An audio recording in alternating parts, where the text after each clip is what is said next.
Oke, selamat berjumpa kembali dengan kami Sinar Brilian TV bersama saya John Wiandono. Oke pemirsa, tadi kita sudah meliput tentang kunjungan dari tim atau kelompok budidaya olivera, yaitu lidah buaya, ke Gunung Kidul, khususnya di daerah Kalurahan Gari, di mana Kelurahan Gari sendiri itu ada 3 titik yang dikunjungi. Lalu di Dusun Ngijorejo di tempatnya Bapak Rumio, yang kedua Bapak Mujianto, sedangkan yang di Desa Anggata itu di tempatnya Bapak Wagiran. Oke pemirsa, kunjungan ini dihadiri oleh seorang dokter, yaitu Ibu Yendri. Dia akan menjelaskan tentang budidaya olivera. Jadi kalian harus tonton sampai habis supaya tahu persis apa manfaatnya dan prospeknya budidaya olivera. Itu adalah UMKM yang berbentuk budidaya. Itu sangat luar biasa pemirsa. Oleh karena itu jangan sampai lupa, tonton sampai habis. Dan jangan ketinggalan like dan subscribe supaya kami selalu bisa membuat video-video yang lebih edukatif, lebih kreatif untuk pariwisata, untuk UMKM, untuk budaya. Dan semuanya itu demi kemajuan kita bersama. Oke pemirsa, kita ikuti dan kita simak video selengkap-lengkapnya. Mari.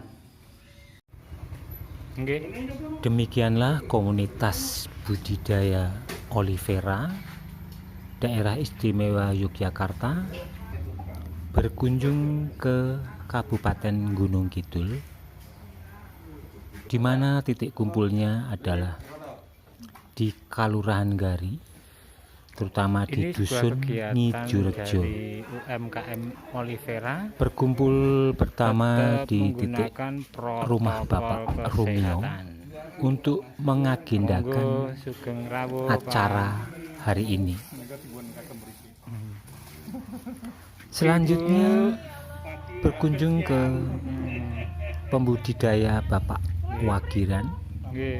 Di situ ada budidaya olivera, ada kerajinan ataupun UMKM berupa mebel, gazebo, dan pembuatan arang, juga alat musik. Selanjutnya saya hendak berbincang-bincang dengan Dr. Yendri yang sebagai motor kelompok olivera ini akan mendapatkan keterangan lebih lanjut tentang apa toh olivera lidah buaya ini, manfaat dan prospek bisnisnya untuk ke depan, terutama buat kita pemula yang hendak ikut budidaya olivera. Mari kita simak dengan seksama.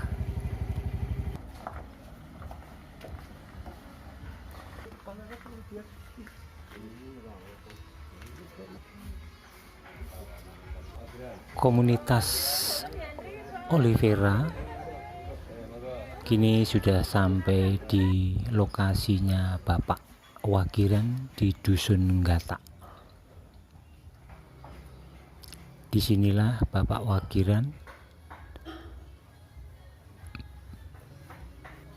bekerja, berusaha untuk usaha kecil menengah ini, baik itu budidaya olivera dan mebel, gazebo, meja kursi yang secara alam.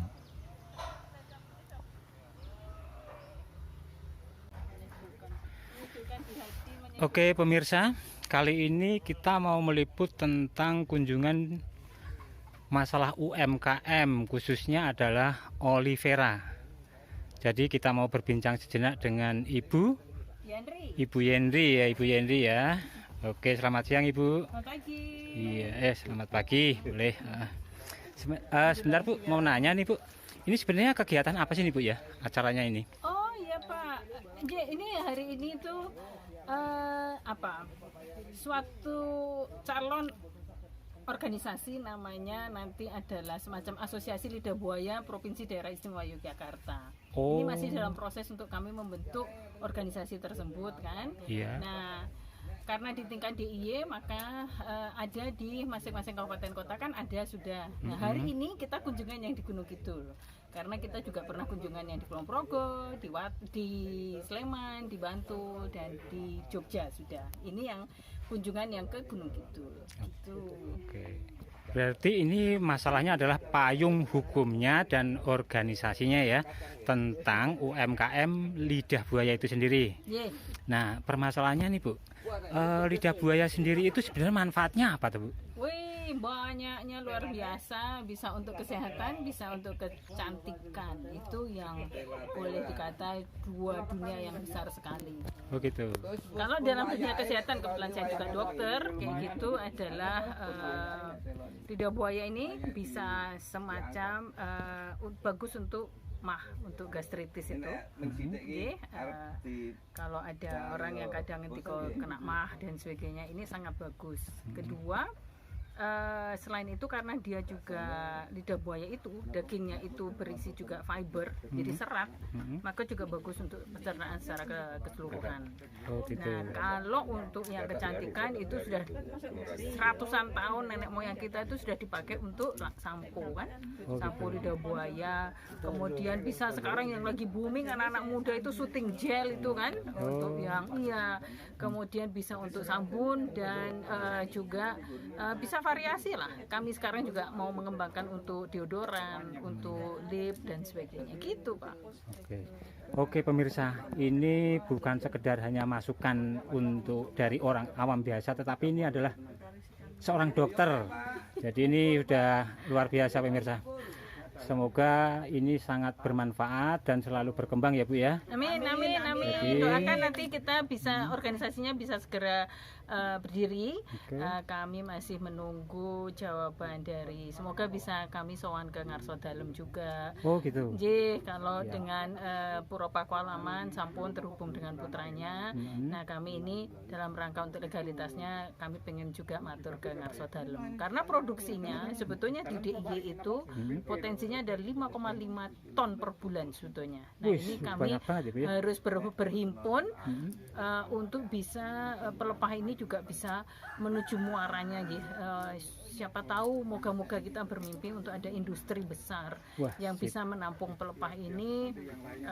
Nanti belum tahu lah arahnya akan kemana gitu. Apakah macam-macam lah, nanti masih terus ini berkembang, makanya hari ini kita berkumpul sama calon-calon pengurusnya nanti. Oke, ini luar biasa pemirsa untuk prospek kedepannya ya. Ini bukan hanya sekedar untuk rating, tetapi edukasi ya Bu ya. Jadi edukasi selain untuk budidaya olivera. Nah sekarang saya mau minta kesannya nih, kunjungan di Gunung Kidul nih gimana nih mengenai budidaya olivera sendiri. Ini khususnya di Desa Anggari ya Bu ya? Iya, Desa Anggari, betul. Iya, ini pertama kali yang kami ini calon-calon pengurus yang DIY ini berkunjung untuk yang di Gunung Kidul, dan ternyata di Gunung Kidul sudah ada beberapa Jadi memang begini, kami salah satu cita-cita besarnya dari asosiasi tingkat provinsi itu adalah menghidupkan masing-masing di kabupaten kota akan moga-moga dapat menjadi agroeduwisata. Oh gitu. Agroeduwisata gimana turis manca maupun dalam negeri atau anak-anak sekolah mulai dari anak-anak kecil bisa berkunjung, bisa melihat. Nah, kita ada slogan yang dibikin oleh Pak Wiwit, ini salah satu tokohnya, itu adalah iso nandur, iso ngolah, iso adol. Luar biasa. Maka kalau bisa kita berbudidaya, kemudian kita olah, kemudian nanti kita jual ke luar gitu. Karena ini pertama kali kami ke Gunung Kidul, dan ternyata yang dikembangkan oleh Pak Muji, Pak Rumiono juga sudah luar biasa, dan sangat senang sekali. Ini menyenangkan sekali, apalagi ini ada di gazebo yang menyenangkan sekali. dan dalam-dalamnya juga masih dengan limasan lama. Jadi ini kesan kami adalah suatu perpaduan yang bagus sekali antara apa ya, limasan dan tempat-tempat cakruk kayak gini yang Jawa bergabung dengan suatu tanaman yang luar biasa hijau kayak gini. Dan ini luar biasa, ternyata luar biasa kanunya. Kita terus berkembang ini. Kita terus kembangkan dan moga-moga semakin banyak nanti. Persis. Oke. Ini pemirsa, jadi bukan hanya sekedar manfaat dari tumbuhan aloe vera itu sendiri, melainkan budidaya aloe vera ini bisa menjadi tempat destinasi wisata ya Bu ya. Wah, sangat luar biasa. Nah sekarang Bu, saya mau tanya satu lagi nih Bu ya. Bagi orang awam yang mau ikut nih Bu ya, ini sebenarnya pemasarannya bagaimana sih Bu ya untuk aloe vera sendiri itu? Ya, menarik memang pertanyaannya. Aloe vera itu sebetulnya seperti kami sampaikan tadi banyak sekali manfaatnya. Dan teman-teman yang penggiat lidah buaya ini sebetulnya sudah punya banyak sekali produk. Bahkan di dalamnya Pak Muji sama Pak Arum tadi ada keripik lidah buaya. Jadi itu sudah bisa dipasarkan. Kalau yang paling mendasar adalah minuman lidah buaya kan? Diambil pelepah bawah, dibuka, kemudian diambil tengahnya itu, kemudian dirajang-rajang. Itu bisa menjadi minuman lidah buaya langsung. Bisa ditambahin selasih, bisa ditambahin macam-macam, pakai gula apa. Kemudian ada pengembangannya dawet lidah buaya, juga sudah ada koktail dicampur dengan buah-buah yang lain. Itu paling mendasar sekali adalah minuman. Itu sudah bisa kita ini sudah ada yang melakukan untuk riset agar yang kita produksi itu bisa awet 6 bulan ya, minimal 6 bulan supaya moga-moga nanti bisa ekspor kemana-mana. Itu satu minuman. Makanan sudah ada banyak keripik lidah buaya, jadi itu di adonannya dicampur dengan lidah buaya sehingga diharapkan masih ada manfaat-manfaat lidah buaya ada di situ. Apalagi lidah buaya itu juga zero waste, tidak ada zero waste karena karena yang jelek ini ya, misalnya ada tanaman yang sudah jelek, rajangi saja jadikan pupuk, masih bisa digunakan. Iya, masih bisa digunakan.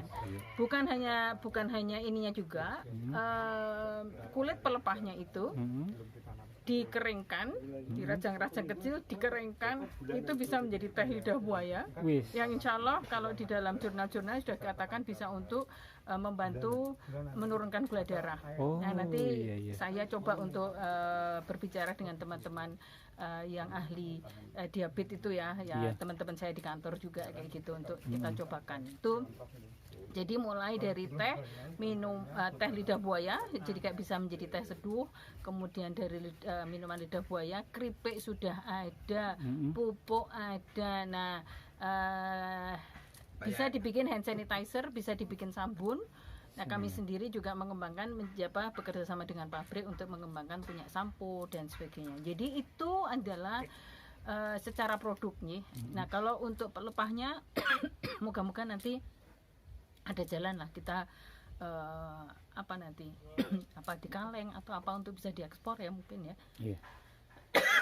Gitu kira-kiranya. Oke. Terima kasih Ibu atas keterangannya lebih lanjut. Ini supaya pemirsa Sinar Bulan TV mampu untuk memahami, dan apabila dia berminat kita dukung ya Bu ya. Oh iya. Oke. Di masing-masing kabupaten kota sudah banyak penggiatnya bawahi KWT. Jadi kelompok wanita tani ada, kelompok tani ada juga sudah ada. Di Gunung Kidul ada Pak Arum sama Pak Muji, di Kulon Progo ada Pak Wiwit, dan mungkin saya sendiri di Gera Sambiroto. Di Sleman ada gabung dengan Tom itu juga. Kemudian di Bantul sudah ada dengan tokohnya Pak Ferdinand. Kota ini sama Bu Tati sama Pak Sumar Sigit. Jadi masing-masing sudah ada. Nanti moga-moga kita akan segera punya media sosial juga untuk Asosiasi Lidah Buaya DIY begitu kita dapat izin dari Ngarto Dalem juga. Mohon doanya semoga asosiasi bisa berdiri dan bisa bermanfaat. Semboyan kita adalah sejahtera bersama lidah buaya. Amin. Sip. Oke. Terima kasih Ibu atas keterangannya. Terima kasih. Oke. Salam aloe vera. Aloe veranya dilihatkan dong di situ. Indonesia tanah Dan kunjungan terakhirnya adalah di lokasinya pembudidaya oleh aloe vera, yaitu di rumah Bapak Mujianto. Setelah melihat-lihat lokasi dan akhirnya selesai untuk kunjungan kali ini, kami tim dari Sinar Berlian TV sangat mendukung penuh dengan kegiatan-kegiatan seperti UMKM, budidaya, pariwisata, seni dan budaya. Khususnya di sini kita meliput di lingkungan daerah istimewa Yogyakarta, Kabupaten Gunung Kidul, supaya ini merupakan wawasan dan edukasi buat kita semua untuk kemajuan masyarakat khususnya dan bangsa Indonesia lebih luasnya. Kami Sinar Berlian TV mengucapkan terima kasih kepada seluruh pengunjung dan pemirsa.